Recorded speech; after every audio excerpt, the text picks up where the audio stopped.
He was sweating in the kitchen, uniform dirty, hands full of burns. The lieutenant looked at him and laughed. "You're just a cook, not a real soldier." But when he rolled up his sleeve, nobody was ready to see that tattoo. Don't forget to subscribe and let us know in the comments, which country and city are you watching from today? The alarm screamed at 4:47 a.m. in Building C, Room 127 at Fort Braxton. Marcus Chen rolled out of his military cot with practiced efficiency. 22 years of the same movement. But today wasn't about classified missions or international strike teams. Today was about eggs and bacon for 800 soldiers who had no idea who was preparing their breakfast.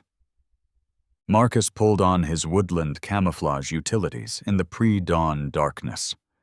No rank insignias on his collar, no unit patches on his shoulders. Nothing to indicate this quiet man had once been considered one of the most lethal operatives in the U.S. Navy's most elite unit.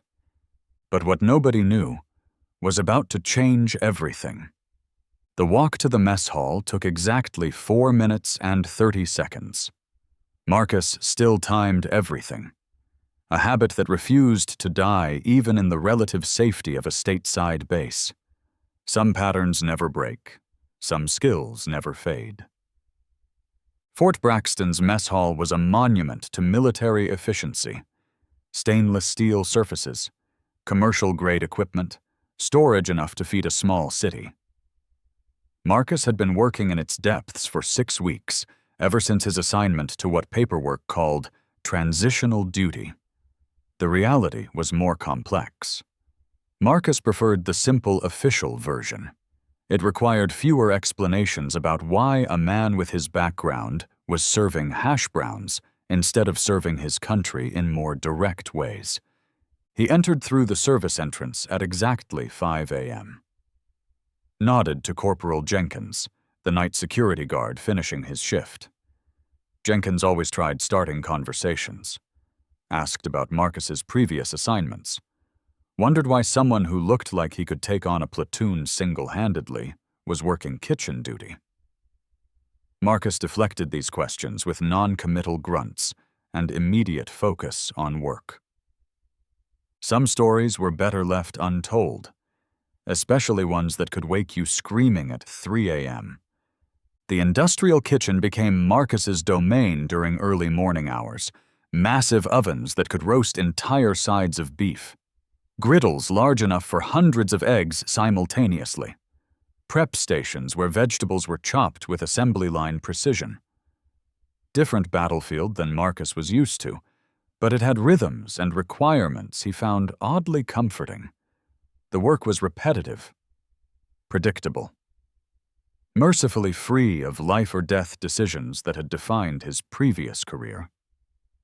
Staff Sergeant Williams arrived at 5:15 a.m. Coffee in hand, clipboard containing the day's meal planning. Williams was a career soldier running mess halls for 15 years. Easygoing competence that made complex operations look simple. He'd served 2 Iraq tours as a combat engineer before transitioning to food service.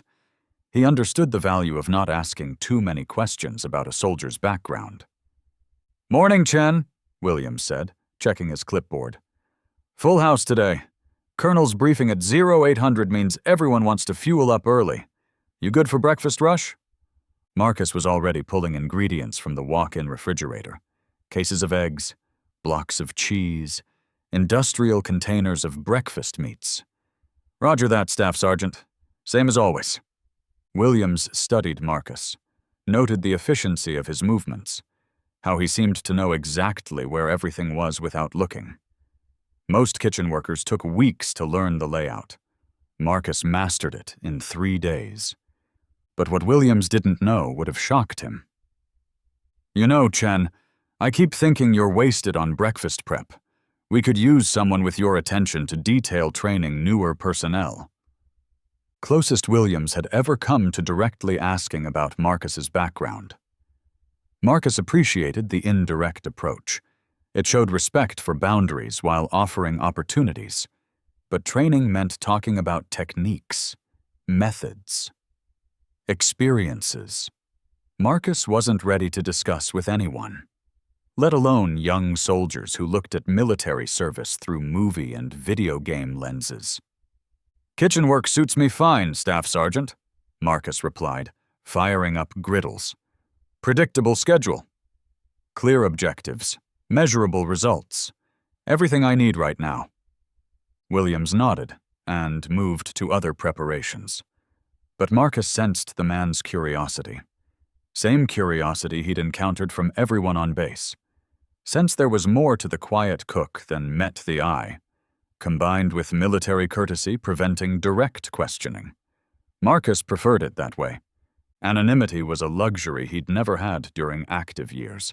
By 5:45 a.m., the kitchen hit its stride.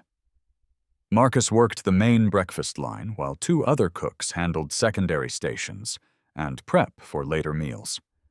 The routine was soothing in its predictability.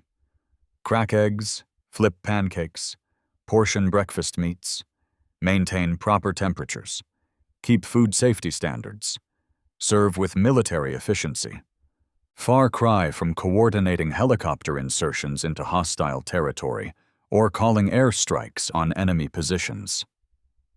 But it engaged the same attention to detail that kept him alive during 8 years of special operations.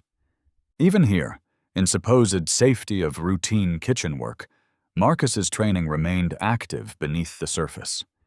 He knew exactly how many people were in the building at any moment, tracked locations of exits, weapons, potential cover, noted which staff had military backgrounds and which might be assets in crisis situations. Automatic responses now. Ingrained patterns. 22 years of service burned into neural pathways. Some habits die hard. Others never die at all. First soldiers began filtering into the mess hall at 6 a.m. sharp. Marcus could see them through the serving window.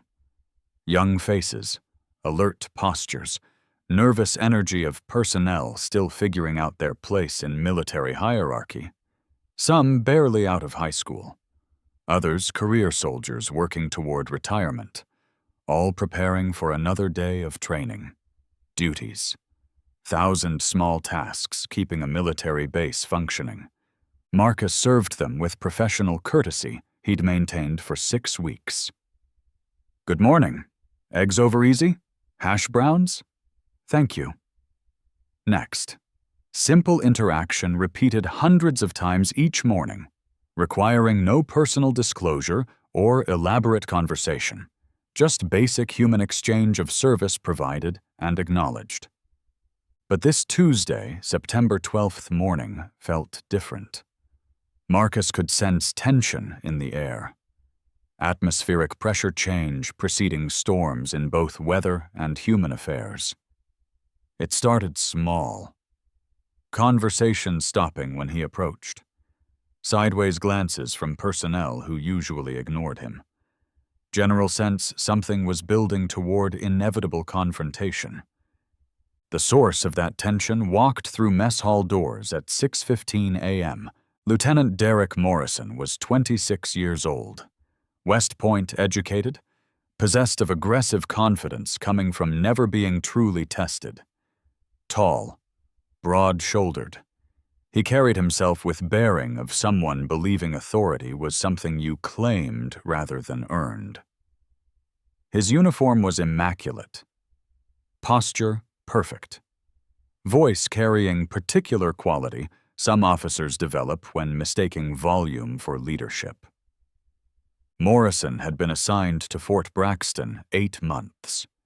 Establishing reputation as officer, believing in maintaining discipline through public demonstrations of authority. He was the kind of leader conducting uniform inspections in mess halls, questioning soldiers about duties and backgrounds in front of peers, generally making clear he considered most enlisted personnel beneath his notice unless they were failing to meet his standards. But what Morrison didn't realize was about to become his biggest mistake.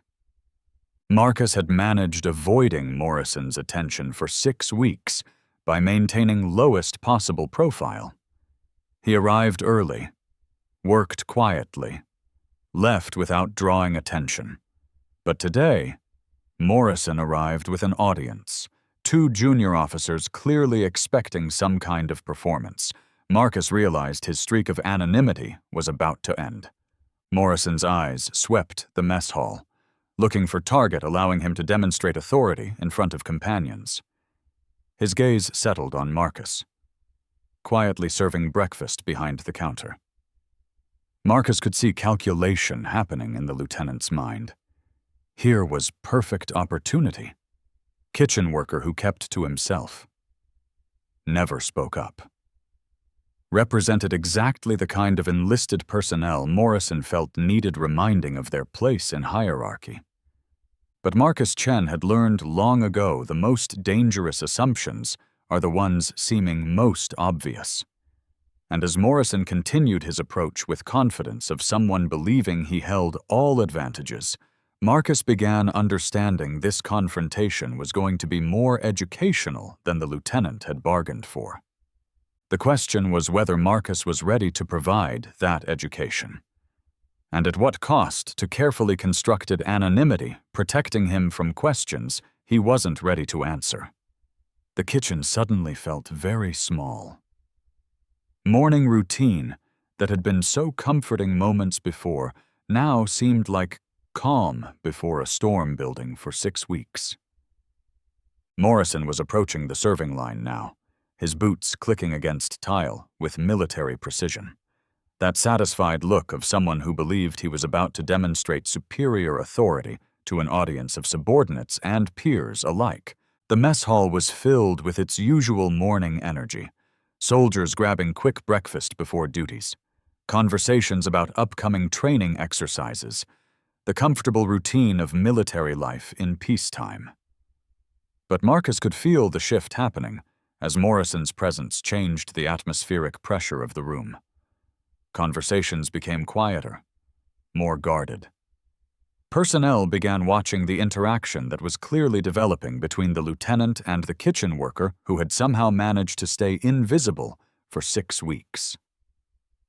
Marcus continued his breakfast service, maintaining the same steady rhythm he'd perfected over the past month and a half. Eggs over easy, hash browns, bacon, toast. The mechanical repetition that had become both therapy and camouflage. But his situational awareness was fully engaged now, cataloging every person in the room, every potential exit, every piece of equipment that could serve as weapon or shield if the situation escalated beyond words. Old habits from a different life, automatic responses that had kept him alive in places where morning routines could turn lethal without warning. Morrison reached the serving line and stood there for a moment, allowing the anticipation to build. He was clearly enjoying the attention, the sense that he was about to deliver some kind of lesson or demonstration for the benefit of his audience. His 2 companions, Second Lieutenant Davis and Second Lieutenant Crawford, positioned themselves where they could observe the proceedings while maintaining plausible deniability if things went wrong. "Well, well, well," Morrison announced, his voice pitched to carry across the dining area. "Look what we have here. Our silent little cook, still playing with his pots and pans." The conversations in the mess hall didn't stop immediately, but they became more subdued as heads turned toward the confrontation that was clearly brewing. Marcus didn't look up from his work, continuing to plate eggs with the same steady rhythm he'd maintained all morning. He'd been in similar situations countless times during his military career, though those had usually involved enemy combatants rather than fellow American servicemen. Morrison waited for a response that didn't come, then continued with increasing volume and confidence. "You know what I find fascinating?" He gestured toward Marcus with theatrical flair. "How some people can wear the uniform but never really earn it. Take our friend here." Morrison's voice was growing louder, more commanding. 6 weeks of kitchen duty, and I've never once seen him do anything that resembles actual military service. Now the mess hall was beginning to quiet in earnest. Even the kitchen staff had paused in their prep work to listen. Marcus finally raised his eyes to meet Morrison's gaze, but his expression remained unreadable, neither angry nor intimidated, just patient, as if he'd heard this kind of talk many times before and was waiting for it to run its course. "Cat got your tongue, soldier?" Morrison pressed, emboldened by both the attention and Marcus's apparent passivity. "Or maybe you're just not used to being addressed by a real officer." Davis shifted uncomfortably behind Morrison. Even he could sense that the lieutenant was pushing this further than necessary, turning what could have been a simple assertion of authority into something more personal and potentially problematic. But Morrison was just getting started, feeding off the energy of his captive audience and the apparent vulnerability of his target. "See, this is what's wrong with the modern military," Morrison announced, turning slightly to include his companions and the watching soldiers in his commentary. "We've got people who think that wearing the uniform makes them soldiers, but there's a difference between serving meals and serving your country." He paused for dramatic effect, making sure every word landed with maximum impact. "You're just a cook, Chen, not a real soldier." The words hung in the air like smoke after an explosion. But here's what nobody in that mess hall expected to happen next. Marcus Chen still didn't speak.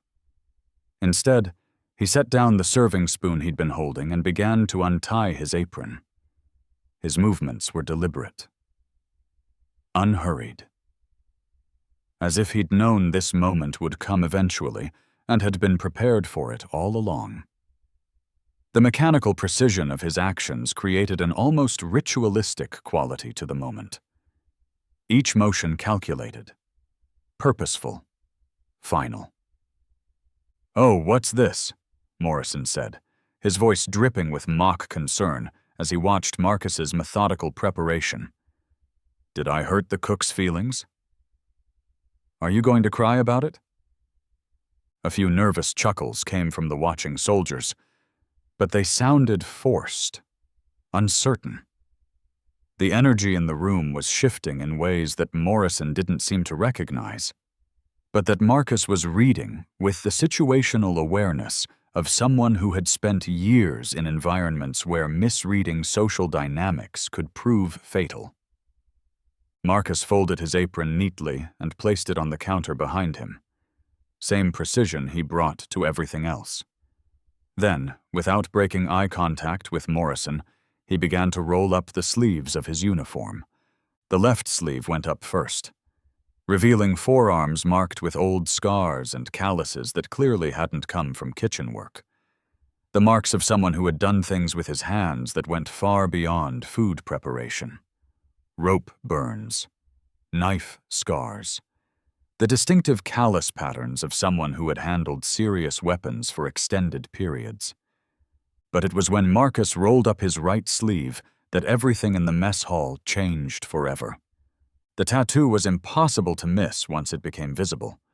Dark ink against weathered skin, professionally done with the kind of precision that spoke to both military pride and personal significance. An eagle with spread wings clutching a trident in its talons, rendered in exquisite detail that demonstrated both artistic skill and deep symbolic meaning. Below the eagle, in precise military lettering that could have been stenciled by a regulations manual, were the words SEALTEAMSIX, and underneath that, a series of dates spanning 8 years, 2015 to 2023. The mess hall became absolutely dead silent, the kind of silence that feels heavy, oppressive, like the air itself has stopped moving and everyone present is holding their breath simultaneously. Morrison's smirk faltered. his mouth opening slightly as his brain tried to process what he was seeing and what it meant for the situation he had just created.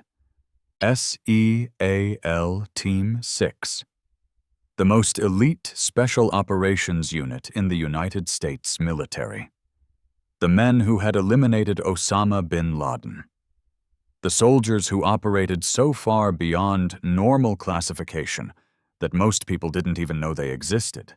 The operators who were selected from the best of the best, trained beyond the limits of normal human endurance, deployed to missions that would never appear in any official record or public acknowledgement. And Morrison had just spent 10 minutes publicly humiliating one of them in front of dozens of witnesses. But the real shock was yet to come. Marcus finally spoke, his voice quiet but clear enough for everyone in the hall to hear. SEAL Team 6, 2015 to 2023. 3 combat deployments to Afghanistan, 2 to Syria, 1 classified operation in a location I can't discuss even now. He paused, letting the information sink in while maintaining steady eye contact with Morrison. Medically retired last year, with full honors after a training accident, left me with permanent damage to my left knee and recurring nightmares that make it difficult to maintain normal sleep patterns. Morrison's face had gone completely pale. His 2 companions looked like they wanted to disappear into the floor. Their earlier anticipation of witnessing Morrison's demonstration of authority now replaced with the horrified realization that they were about to become witnesses to their friend's complete professional humiliation. Around the mess hall, soldiers were beginning to understand exactly what they had just witnessed. Not just the revelation of Marcus's true background, but the magnitude of Morrison's mistake in targeting him. But Marcus wasn't finished. He rolled up his left sleeve higher, revealing additional tattoos that told the story of a career most soldiers could only imagine in their wildest dreams. Unit insignias, deployment markers, commemorative ink that documented years of service in conflicts that had shaped the modern world. Each tattoo represented months or years of training, preparation, combat operations that had taken him to the darkest corners of global conflict. Kitchen duty, Marcus continued, his voice still calm and measured despite the weight of what he was revealing, was recommended by the base psychiatrist as occupational therapy. Repetitive tasks, familiar routines, minimal interpersonal stress. It helps with the adjustment process back to civilian life after extended periods of high-intensity combat operations. The revelation hit Morrison like a physical blow. He opened his mouth as if to speak, but no words came out. His mind was racing, trying to figure out how to salvage a situation that had already gone beyond any hope of recovery. Everything he thought he knew about the quiet kitchen worker had just been shattered and replaced with a reality so far beyond his experience that he had no framework for understanding it. What happened next stunned everyone in the room. I've eliminated 19 enemy combatants in direct action, Marcus continued, his tone remaining conversational despite the weight of his words. The number fell into the silence like a stone dropped into still water, creating ripples of shock and awe throughout the mess hall. I've spent 43 consecutive days behind enemy lines without support or resupply. I've been shot twice, survived an IED blast that killed 2 of my teammates, been decorated more times than I care to count. He looked directly at Morrison, his gaze steady and without malice. But you're right about one thing, Lieutenant. I am just a cook now, by choice. The mess hall remained frozen in absolute silence. Morrison stood there with his mouth open, his face cycling through various shades of red and white as the full magnitude of his mistake became clear to everyone present. His carefully constructed persona as a tough military leader had been not just challenged, but completely destroyed by someone who had actually lived the reality that Morrison had only imagined. But then something unexpected happened. From the back of the mess hall, a voice called out clearly and with unmistakable respect. "Hoo-yah, Master Chief!" It was Sergeant Rodriguez, a veteran of 2 Iraq deployments who immediately recognized the significance of what he had just witnessed. The call was immediately echoed by other voices throughout the hall. "Hoo-yah! Respect, Master Chief. Thank you for your service." The spontaneous show of respect from genuine veterans created a wave of acknowledgement that swept through the room. Morrison's humiliation was now complete and utterly public. He had expected to embarrass a quiet kitchen worker. Instead, had revealed himself as exactly the kind of officer that experienced soldiers despised. All rank and no substance, loud but ignorant. Quick to belittle others without understanding who he was talking to or what they had sacrificed for their country. Marcus began to roll his sleeves back down, his expression returning to the same neutral calm he had maintained throughout his kitchen duties. But the atmosphere in the mess hall had changed permanently. The other soldiers looked at him differently now. Not as the invisible kitchen worker they had been ignoring for 6 weeks, but as someone who had earned their respect through actions they could barely comprehend. "Lieutenant Morrison," Marcus said quietly, just loud enough for the officer to hear. "If you'd like to continue this conversation, I'm available after my shift ends at 1400 hours. We can discuss what real military service looks like." The words were delivered without malice or anger, but their impact was devastating. Morrison's authority, his credibility, his entire identity as a military leader had been shattered in front of dozens of witnesses who would remember this moment for the rest of their careers. Morrison stood there for another moment, his mind completely blank, before finally turning and walking quickly toward the exit. His boots clicked against the tile with the same military precision he had entered with. But now the sound seemed hollow, defeated. His 2 companions followed without looking back, their earlier eagerness to witness Morrison's performance now replaced with embarrassment at having been associated with such a spectacular failure of judgment. As the door closed behind them, the normal sounds of the mess hall gradually returned. But they were different now. Quieter. More respectful. Charged with the electricity of having witnessed something truly significant. Conversations resumed, but they were subdued, reverent almost, as if everyone present understood they had just seen a moment that would become legend. Marcus tied his apron back on and returned to his position behind the serving line as if nothing had happened. But nothing would ever be quite the same. When soldiers approached for their meals now, there were nods of respect, quiet words of appreciation, knowing looks that acknowledged his service without making a spectacle of it. The invisible kitchen worker had become visible in a way that would reshape every interaction on the base. Staff Sergeant Williams approached Marcus during the lunch prep, his expression mixing admiration with something approaching awe. "Master Chief," he said quietly, using the honorific that Marcus had earned through his SEAL service. "You didn't have to reveal all that. Could have just told Morrison to back off without exposing your whole background." Marcus continued chopping vegetables as he replied, his hands moving with the same mechanical precision he brought to everything he did. "Sometimes people need to learn lessons the hard way, Staff Sergeant. Morrison's young, ambitious. He's never been tested in any meaningful way. Maybe this experience will help him understand that respect isn't something you can demand through volume and intimidation. It has to be earned through competence and sacrifice." "And if it doesn't teach him?" Williams asked, genuinely curious about Marcus's assessment of the lieutenant's capacity for growth and change. Marcus shrugged, continuing his prep work without breaking rhythm. "Then he'll learn it eventually through other experiences. Or he'll wash out of the military entirely. Either way, It's not my responsibility anymore. I've got vegetables to prep and 800 soldiers to feed."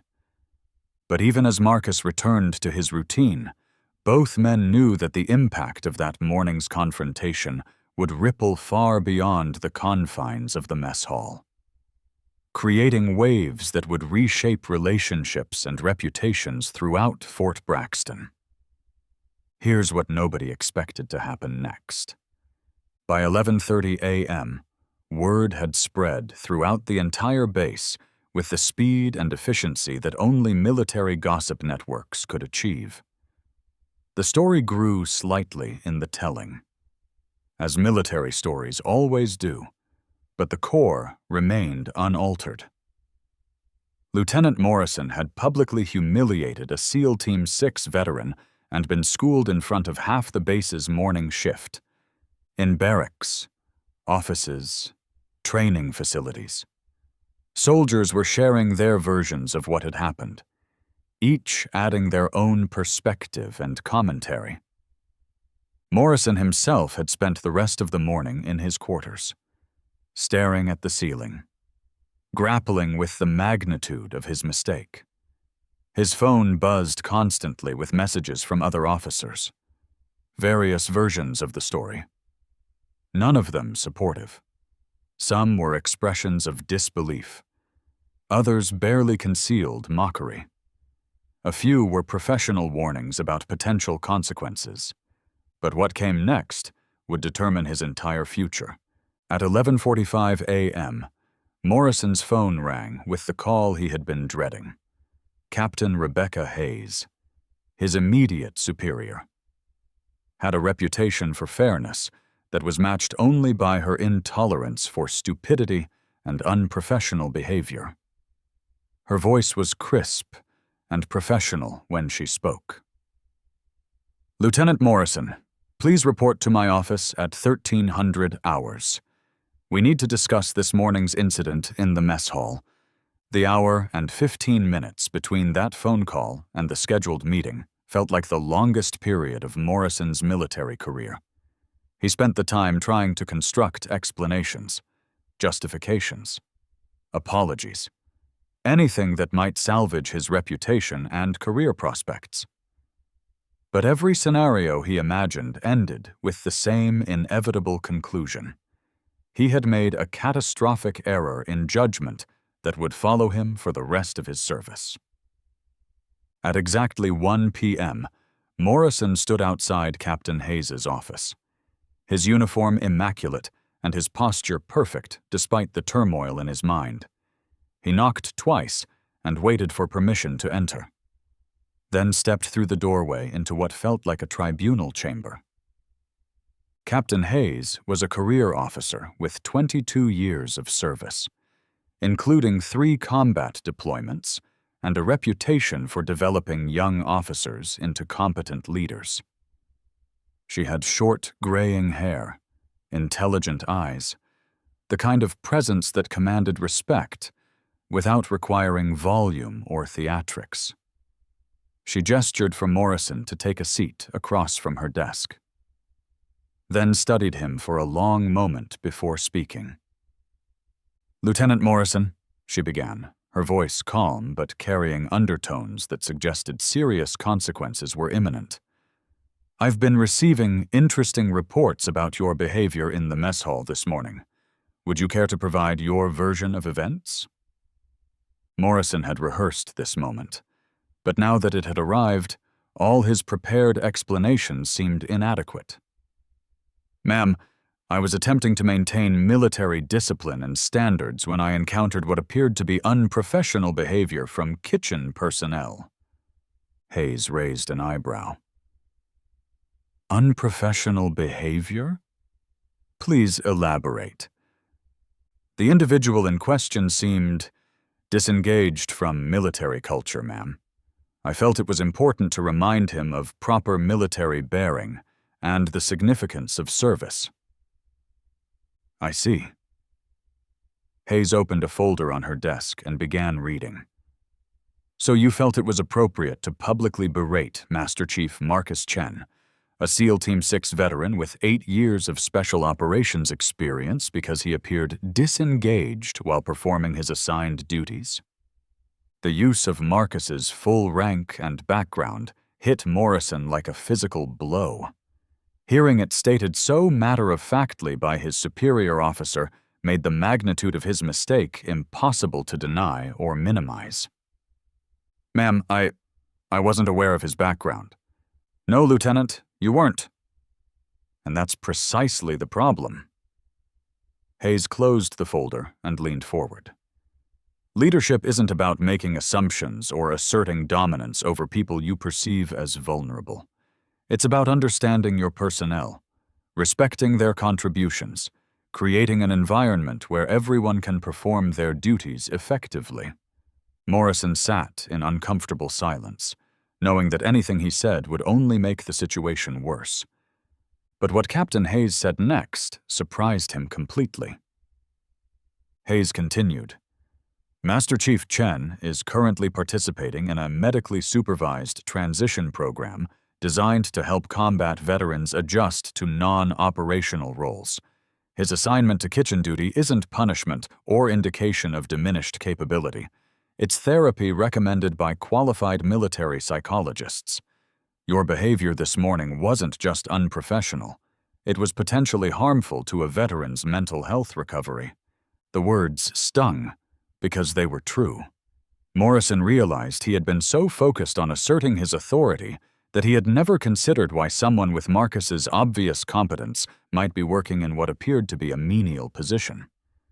"What's your assessment of this morning's events, Lieutenant?" Morrison took a deep breath. "Ma'am, I made a serious error in judgment. I allowed my assumptions about military hierarchy to override my responsibility to understand the people under my command. I disrespected a decorated veteran and embarrassed myself and the officer corps in the process." Hayes nodded approvingly. "That's the first intelligent thing you've said since this conversation began. The question now is what we're going to do about it." Morrison braced himself for formal disciplinary action, possibly including a reprimand in his permanent record, or even removal from his current position. Instead, Hayes surprised him. "You're going to apologize to Master Chief Chen, privately and respectfully. You're also going to spend the next month studying leadership theory and veteran transition programs. I want a 5-page report on effective leadership techniques and another 5 pages on the challenges facing combat veterans returning to civilian or non-operational roles, due in 30 giorni." Morrison felt a wave of relief mixed with gratitude. Hayes was giving him a chance to learn from his mistake, rather than simply punishing him for it. "Additionally," Hayes continued, "you'll be observing Master Chief Chen's work for 1 week, not to supervise or evaluate, but to understand what real military professionalism looks like when applied to any task, regardless of how mundane it might appear." "Yes, ma'am." "Thank you for this opportunity." "Don't thank me yet, Lieutenant. Your real test will be whether you can actually learn from this experience and become the kind of officer your soldiers deserve." Meanwhile, Marcus was finishing his lunch service and beginning preparations for dinner when an unexpected visitor appeared in the kitchen doorway. Colonel James Patterson, the base commander. A man whose presence commanded immediate attention from everyone within sight. He was tall, distinguished, carried himself with the quiet confidence of someone who had earned his authority through decades of competent leadership. "Master Chief Chen," Colonel Patterson said, stepping into the kitchen. "I hope I'm not interrupting anything critical." Marcus immediately stopped his prep work and turned to face the colonel. "Not at all, sir." "How can I help you?" Patterson studied Marcus for a moment, taking in the man's bearing, his alertness, the way he maintained military courtesy without the nervous energy that most soldiers displayed when unexpectedly confronted by senior officers. "I've been hearing interesting stories about this morning's events," Patterson said. I wanted to check in personally and see how you're handling the situation." Marcus appreciated the colonel's direct approach. "No issues, sir. Lieutenant Morrison and I had a misunderstanding that's been resolved." "I'm sure it has," Patterson said with a slight smile. "I've also been reviewing your personnel file. Quite impressive reading. Silver Star, Bronze Star with V device, Purple Heart with Oak Leaf Cluster, Navy and Marine Corps Commendation Medal with Combat V. Should I continue?" "That won't be necessary, sir." Patterson nodded. "I've been discussing your situation with Dr. Henderson from Base Medical Services. He speaks very highly of your progress in the transition program. He also mentioned that you might be ready for additional responsibilities that would make better use of your experience and skills." Marcus had been expecting this conversation eventually. The confrontation with Morrison had made his anonymity impossible to maintain. Senior officers throughout the base were now aware of exactly who was working in their mess hall kitchen. "I appreciate the consideration, sir, but I'm comfortable with my current assignment." "I'm sure you are," Patterson replied, "but I'm not comfortable wasting the expertise of one of America's most elite warriors on hash browns and scrambled eggs. We have a new group of recruits arriving next month. Our advanced combat training program could use someone with your background and experience." The offer intrigued Marcus more than he wanted to admit. Teaching had always appealed to him. He missed the sense of purpose that came with sharing knowledge and experience that could save lives. Kitchen duty had served its therapeutic purpose, but he was beginning to feel ready for something more intellectually and professionally challenging. "What would that involve, sir?" "Advanced combat techniques, survival training, leadership development under pressure, tactical decision-making. Nothing that would compromise your recovery process, but something that would allow you to contribute your knowledge to the next generation of soldiers." Marcus considered the offer carefully. The transition from special operations to civilian life had been more difficult than he had anticipated. Kitchen duty had provided the structure and routine he needed to process his experiences and begin healing. But the colonel was right. He was ready for the next phase of his recovery, one that would allow him to use his skills in meaningful ways without the life-or-death intensity of active combat operations. "I'd like to think about it, sir." "Take all the time you need, Master Chief. The offer stands whenever you're ready to accept it." After Patterson left, Marcus finished his kitchen duties and made his way back to his quarters. The base was quieter during the afternoon hours. Most personnel engaged in training exercises or administrative duties. As he walked, he reflected on the day's events and what they might mean for his future. The confrontation with Morrison had been unpleasant, but not entirely unexpected. In his years with the teams, Marcus had encountered plenty of officers like Morrison. Young, inexperienced, convinced that authority came from rank rather than competence and respect. Most of them either learned humility through experience or found themselves in positions where their ignorance became dangerous to others. But the encounter had also reminded Marcus of something he had been trying to ignore: that he missed the sense of purpose that came with meaningful work. Kitchen duty had been therapeutic. But it wasn't fulfilling in the way that training and mentoring could be. He was ready for the next phase of his transition. 3 days later, Marcus requested a meeting with Colonel Patterson to accept his offer. The following Monday morning, he reported to the base training facility to begin developing curriculum for the new combat training program.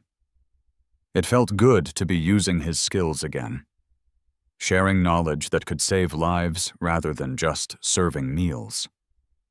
Lieutenant Morrison, meanwhile, had spent those same 3 days in intensive self-reflection and study.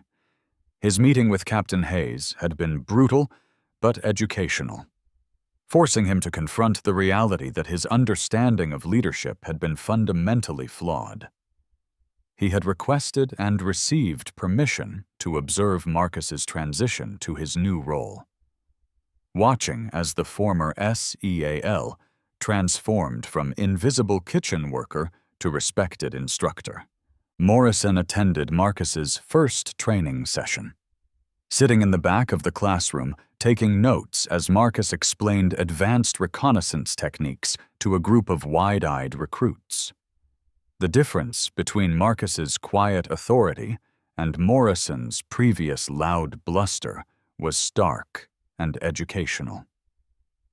Marcus commanded respect through competence and knowledge, never raising his voice or making dramatic pronouncements. Yet every soldier in the room hung on his every word. After the session, Morrison approached Marcus with genuine humility. "Master Chief, I wanted to thank you for what happened the other day." Marcus looked at him curiously. "Thank me?" "For teaching me something I needed to learn about assumptions. About respect, about what real leadership looks like. I've been doing extensive reading about SEAL training and special operations. I'm beginning to understand the depth of what I didn't know." Marcus nodded approvingly. "That's the first step toward real leadership, Lieutenant. Understanding what you don't know and being willing to learn from people who have different experiences and expertise." It was a small moment, but it represented something larger.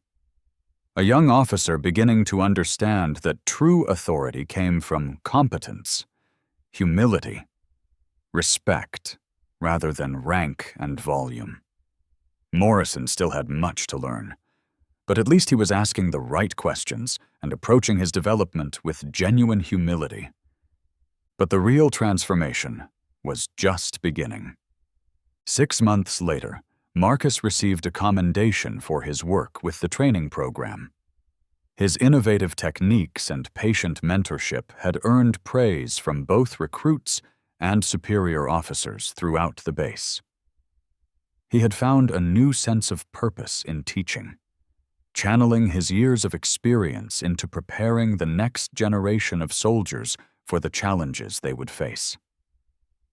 Morrison had become one of the most improved officers on base. His encounter with Marcus having fundamentally changed his approach to leadership and military service. His personnel evaluations reflected significant growth in understanding, judgment, effectiveness. He never forgot the lesson learned in the mess hall that Tuesday morning, that real soldiers don't always look like what you expect, that respect is something you earn through competence and sacrifice, not something you demand through position and volume. The story of Marcus Chen and Lieutenant Morrison became legend at Fort Braxton. Told and retold in various forms, but always carrying the same essential message. Never judge someone by their current circumstances. Never underestimate the quiet ones. Always remember that heroes come in forms you might not recognize until you take the time to look beyond surface appearances. In the kitchen of the mess hall, a new cook had taken over Marcus's duties. But the story of what had happened there lived on as a reminder that sometimes the most powerful moments happen in the most ordinary places.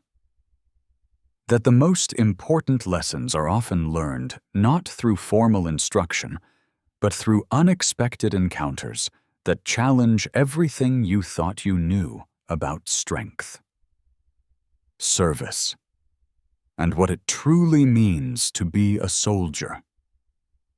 The tattoo that had changed everything remained hidden beneath Marcus's instructor uniform. But its lesson continued to resonate throughout Fort Braxton. Never judge someone by what you can see on the surface, because you never know what stories are written beneath their sleeves, what battles they've fought, what sacrifices they've made, what wisdom they carry. Some heroes wear their medals on their chest. Others keep their deepest truths hidden until the moment when revealing them can teach the most important lessons of all. Marcus Chen had gone from being dismissed as just a cook to being recognized as a master of his craft and a teacher of the next generation. It was a transformation that proved service takes many forms. Sometimes the most important battles are fought not on distant battlefields, but in the everyday moments where we choose to stand up for dignity, respect, and truth. The mess hall continued to serve 800 soldiers every morning, but it would never be quite the same. Because sometimes all it takes is one moment of revealed truth to remind everyone present that they're surrounded by heroes. They just need to know how to recognize them.